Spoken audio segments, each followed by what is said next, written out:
since I was a kid until we moved to Illinois, and then when I moved, I've always, my family. A title no one would ever want, but one that geneticists, journalists, and social workers all agree fits the Whittakers of West Virginia, deep in the Appalachian Mountains. Hidden from the modern world, this family has lived for generations in isolation so extreme that it's changed them physically, mentally, and genetically. When outsiders finally reached their home, what they found didn't just horrify experts, it stunned the entire nation. Grunts instead of words, blank stares instead of conversation, and behind it all, a genetic story so severe that scientists used it as a modern-day case study in what happens when isolation goes too far. This isn't just another story about poverty or hardship. It's about how a family became a living example of genetic collapse in plain sight. What you're about to see is disturbing, unforgettable, and completely real. The discovery, the moment the Whittakers stepped out of their shack, Mark Leah knew he wasn't just looking at poverty. He was looking at something genetic, something inherited, something generations deep. They didn't speak in sentences. Some grunted and barked. Others stared into the distance, rocking rhythmically, their eyes unfocused. One used hand gestures that didn't match any known language. To Leah, it felt less like a meeting with a family and more like an encounter with the aftermath of something gone terribly wrong. The visible result of what happens when isolation turns inward for too long. That moment would haunt him for years. Back in 2004, Lyda had driven down a dirt road in Odd, West Virginia, a town whose name turned out to be a warning. He'd spent his career photographing America's hidden subcultures, but nothing had prepared him for what waited at the end of that road. The drive itself felt like a descent into silence. Abandoned mines, empty houses, no people, just mountains pressing in from every side. Then the shack appeared. The Whittaker home looked like it was being swallowed by the land. A sagging roof, missing windows, and weeds climbing the walls like they were reclaiming it. When Light parked, the only sound was his engine ticking in the heat. No voices, no birds, nothing until the door creaked open. The Whittakers stepped out, and the quiet was broken not by voices, but by sounds. Raw, guttural, human, yet unfamiliar. The line between family and tragedy blurred instantly.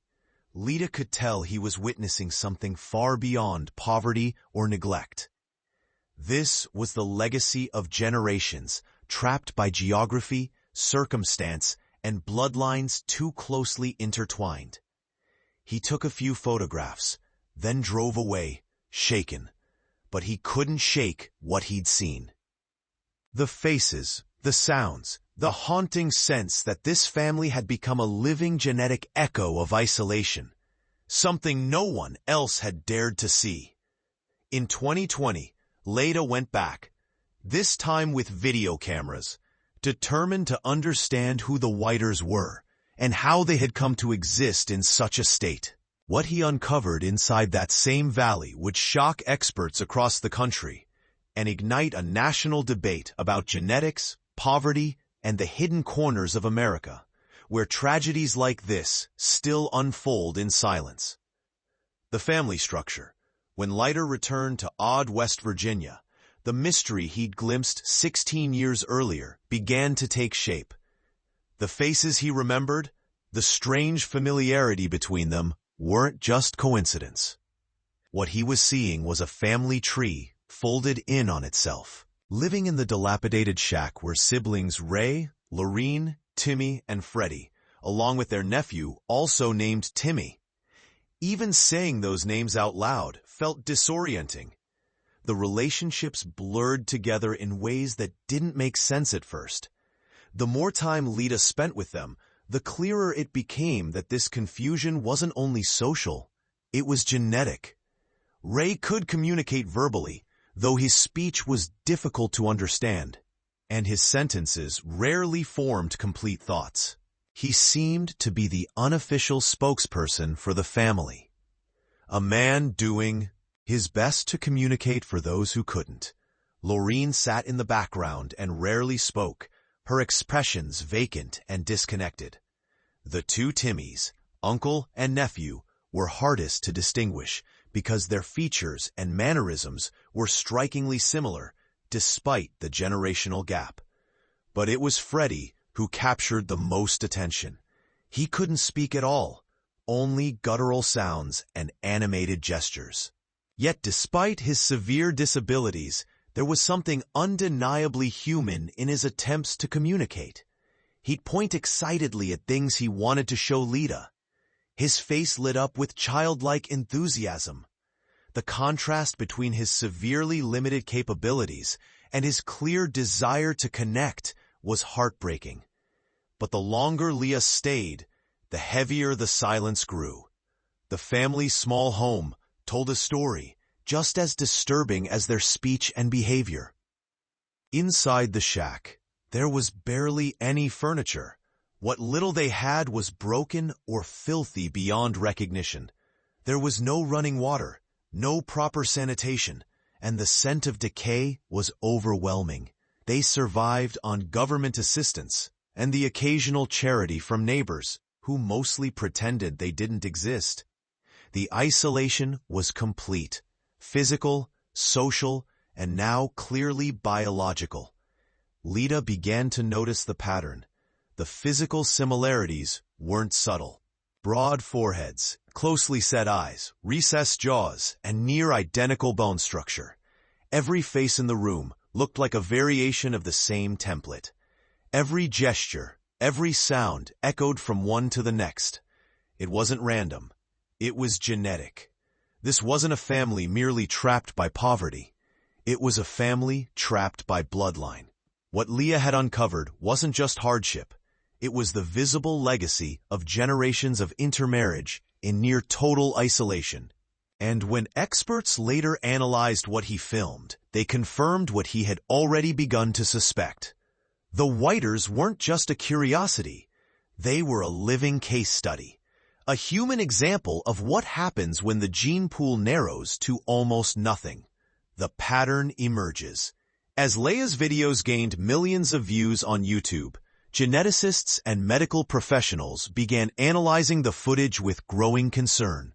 Dr. Jane Edith Wilson, a geneticist who specializes in hereditary disorders, was one of the first experts to speak publicly about what she observed in the Whittaker family. What we're seeing here are classic markers of successive generations of inbreeding, she explained in an interview. The cognitive impairments, the speech difficulties, the physical characteristics, they all point to a severely restricted gene pool. But even Dr. Wilson, who'd studied genetic disorders for 30 years, admitted she was shocked by the extent of the damage visible in this one family. The Whittakers had become, in the words of one medical anthropologist, a genetic echo chamber. A family whose ancestry had looped so tightly that diversity, the very foundation of human survival, had almost vanished. The science behind it was brutally simple. Every person carries recessive genes, hidden flaws that only reveal themselves when both parents share the same genetic makeup. When distant relatives have children, those odds rise slightly. But when close relatives, siblings, cousins, or even parent and child do, the results compound across generations. The defective genes don't just appear, they multiply. With each generation of inbreeding, the effects compound. It's like making a photocopy of a photocopy over and over until the image slowly loses clarity and quality. That's essentially what happened to the Whittaker family's genetic code.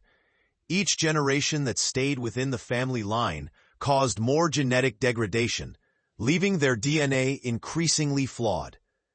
And that's exactly what had happened in Odd, West Virginia. Experts were shocked by how clearly these patterns of degeneration appeared across every generation. a level of genetic collapse rarely seen in humans today. Dr. Wilson pointed out specific indicators in the Whittaker siblings: the microphyll, or smaller head size, the distinctive facial structure, the severe developmental delays. These aren't coincidental. We see these exact patterns in populations where consanguineous relationships have occurred over multiple generations. She paused before adding, but the severity in this case suggests something beyond a single instance. This is generational. Other experts who reviewed the footage agreed. Medical anthropologist Dr. Robert Felix noted that the Whittakers displayed textbook symptoms of what geneticists call inbreeding depression. This occurs when a population becomes so genetically similar that harmful mutations accumulate and beneficial genetic diversity disappears. In wildlife conservation, we see such phenomena when endangered species numbers drop too low, Felix explained. But to see it in a human family in modern America, that's what makes experts like myself take notice. What shocked experts most wasn't that inbreeding had occurred. It was how far it had gone without intervention. The Whittakers weren't an isolated case of one bad decision. They were the endpoint of decades of isolation. Generations born from the same bloodline, each one more genetically fragile than the last. They were living evidence of what happens when the most fundamental rules of genetics are violated repeatedly. And the question everyone started asking was, how did it get this bad? The Appalachian isolation. When you can't easily travel more than a few miles, your social circle becomes extremely limited. You marry someone from the next holler over, and chances are they're already related to you somehow. It's not that people set out to marry their cousins. It's that in a community of 50 people spread across difficult terrain, your options are severely limited. That's how Dr. Sarah Ava described life in Odd, West Virginia, a town so remote it might as well exist in another century. The deeper experts looked into the Whittakers' past, the clearer the geography became, the true culprit. Odd isn't just a name, it's a description of how isolation warps everything. Opportunity, education, and eventually bloodlines. The Appalachian Mountains have always kept secrets. The ridges rise like walls, and between them lie valleys, hollers, as locals call them, where families settled generations ago and simply stayed. Roads are rare, cell service barely exists, and the next town might be hours away over unpaved switchbacks. It's a place where time moves slower, and where bloodlines circle back long before anyone realizes it. For most of Appalachia, isolation created resilience. But for a few communities, it created something else: genetic confinement. When the same 50 families intermarry for a century, the gene pool narrows until chance disappears, and defects once rare become destiny. The Whittakers were the extreme case. Even by Appalachian standards, their situation was unusual. Neighbors in Odd were aware of the family, but kept their distance.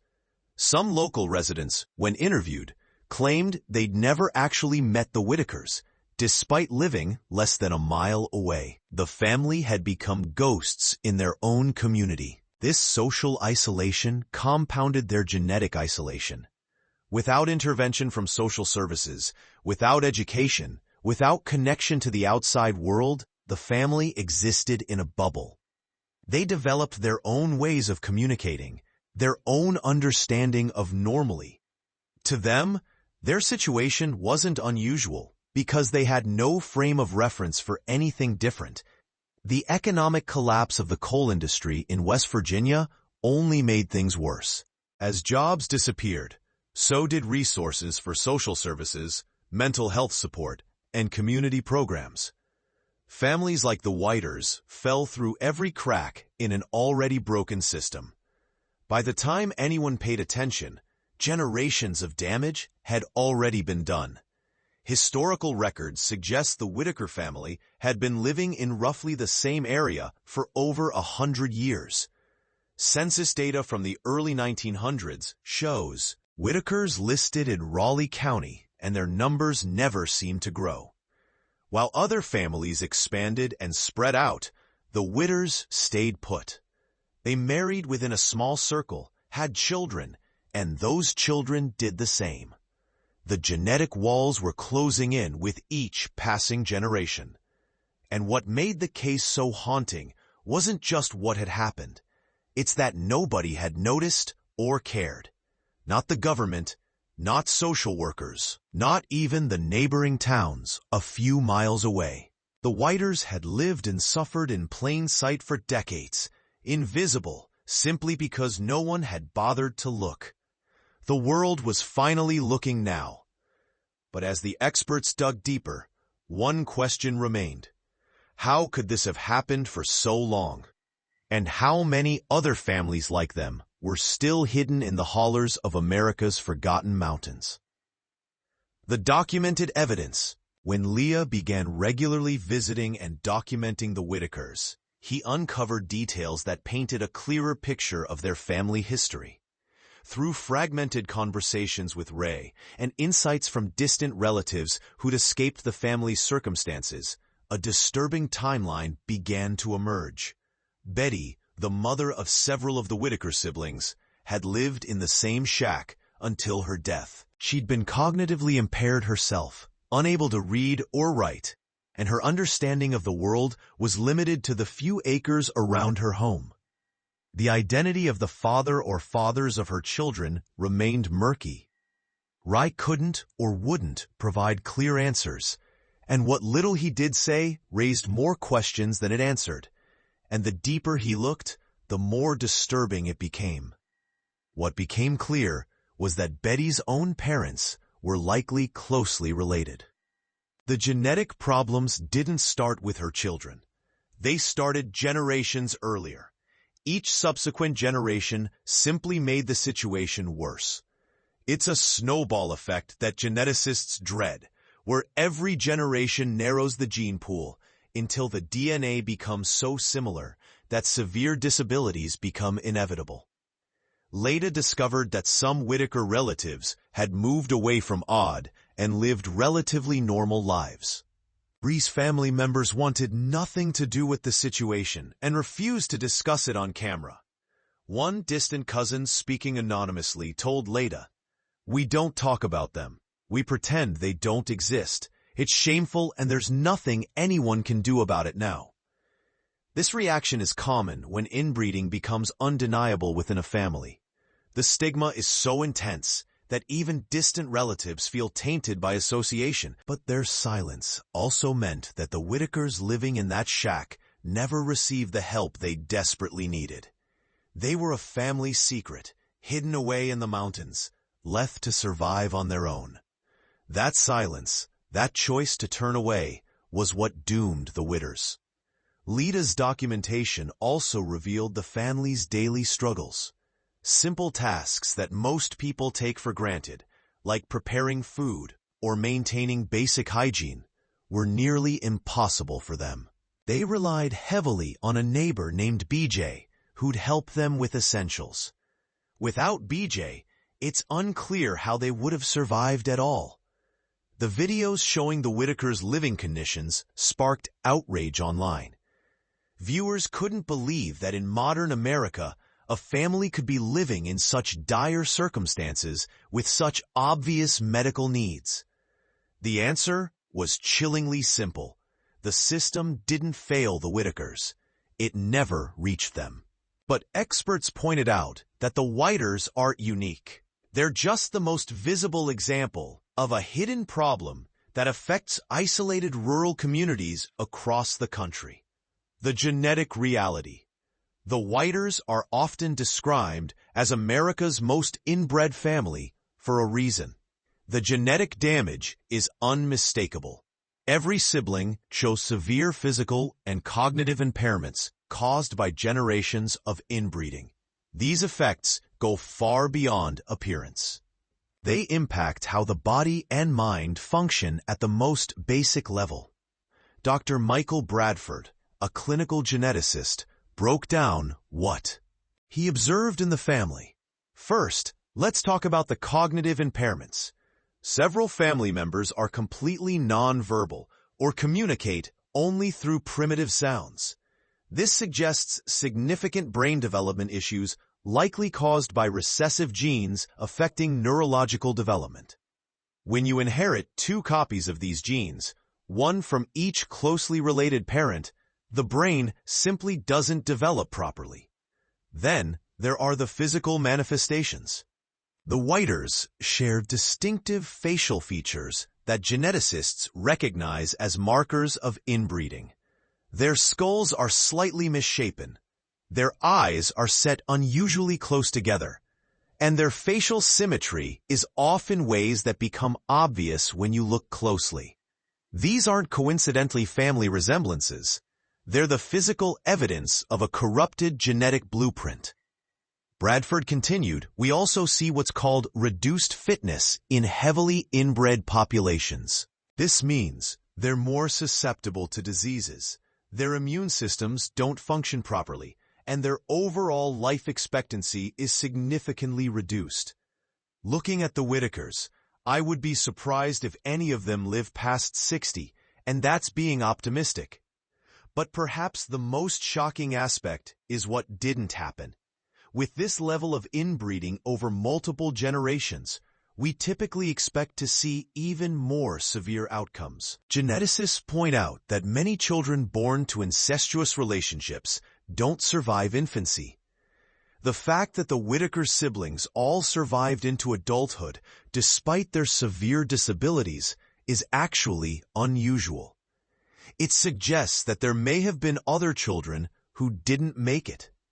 Something that's impossible to confirm given the family's isolation and lack of medical records. The genetic damage in the Whittakers is so severe that it's become a case study in academic circles. Universities teaching genetics now use the family as an example of inbreeding depression in humans.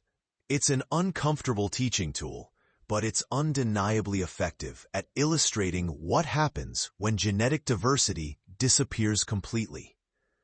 What makes experts particularly shocked isn't just the existence of inbreeding, but the extent of it. For disabilities to be this severe across all siblings suggests multiple generations of very close interbreeding. This isn't cousins marrying cousins. The genetic evidence points to something more direct and more disturbing: the controversy and fraud probe. Just when it seemed the Whittaker story couldn't get more complicated, a new controversy emerged in 2024. Reports surfaced that the family had become the center of a fraud investigation, adding another layer of darkness to their already tragic story. After Lyda's videos went viral, sympathetic viewers began donating money to help the Whittakers. The funds were supposed to improve their living conditions, provide medical care, and ensure they had basic necessities. But then questions started arising. Where was all that money going? The Whittakers were still living in the same decrepit shack. Their health conditions hadn't improved. They didn't appear to have new clothes, better food, or any of the improvements that kind of money should have provided. Online sleuths began digging into the finances, and what they found raised serious red flags. Allegations emerged that money intended for the Whittakers was being mishandled or diverted entirely. Some claimed that caretakers and intermediaries were pocketing the donations. Others suggested that the family was being exploited for content, with their suffering turned into profitable videos while they saw little benefit. The situation became murky quickly, with accusations flying in multiple directions. Local authorities in West Virginia launched an investigation into how funds donated to the Whittakers were being managed. Adult Protective Services also got involved, finally taking an interest in a family they'd ignored for decades. Suddenly, everyone wanted to know where the money went and whether the Whiters were being taken advantage of by the very people claiming to help them. Leda defended his own involvement, stating that he has used the little donations he received to provide them with necessities. He posted videos showing improvements to their situation, including a small, clean trailer that was dramatically better than their previous dwelling. But critics remain skeptical, questioning why it took so much money to achieve what appeared to be modest improvements.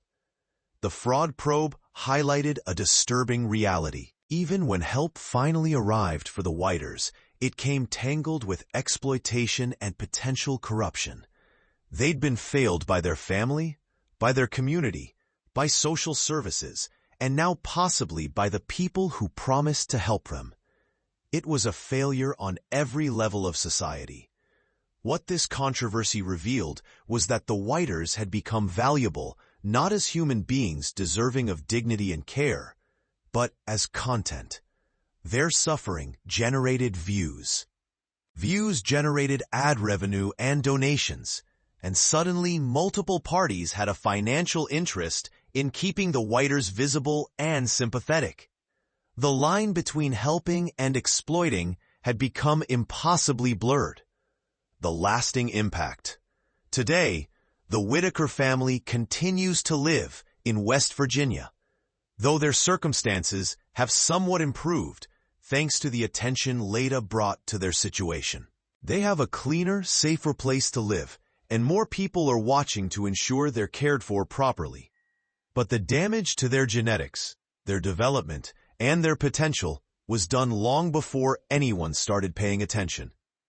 The family will never live independently. They'll never hold jobs, form relationships outside their tiny circle, or experience life the way most people take for granted.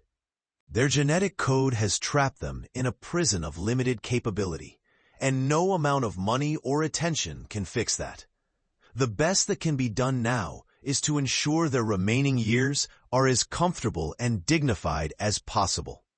For geneticists, the Whittakers remain a sobering case study. Dr. Wilson, the geneticist who first analyzed their case, says, "Every student who learns about the Whittakers understands immediately why genetic diversity matters. It's no longer an abstract concept. It's Ray, Laureen, Timmy, and Freddie, real people whose lives were destroyed by something that was entirely preventable." The fraud investigation is still ongoing, with no clear resolution in sight. It serves as a reminder that even well-intentioned help can go wrong when oversight is lacking and when vulnerable people become commodified. The Whittakers may never fully understand how their story became national news, how they became symbols of America's hidden tragedies, or how their suffering sparked debates about ethics, genetics, and social responsibility. What's certain is that the Whitters are by every measure America's most inbred family. The genetic evidence is undeniable. The visible effects are shocking. And the fact that this happened not in some distant century, but in modern America, within driving distance of major cities, makes it all the more disturbing. Experts were shocked. Not because inbreeding is unknown, but because it was allowed to continue for so long without intervention. The Whittaker family's legacy will be twofold. First, it serves as a cautionary tale about the devastating effects of inbreeding and the importance of genetic diversity. Second, as an indictment of systems that failed to protect vulnerable people until their story became profitable content. They are a reminder that America still has dark corners where people suffer without witness, and that awareness without meaningful action is just another form of neglect. What shocked you most about the Whittaker story? Could this have been prevented with better intervention? Share your thoughts in the comments below, and don't forget to subscribe for more eye-opening stories.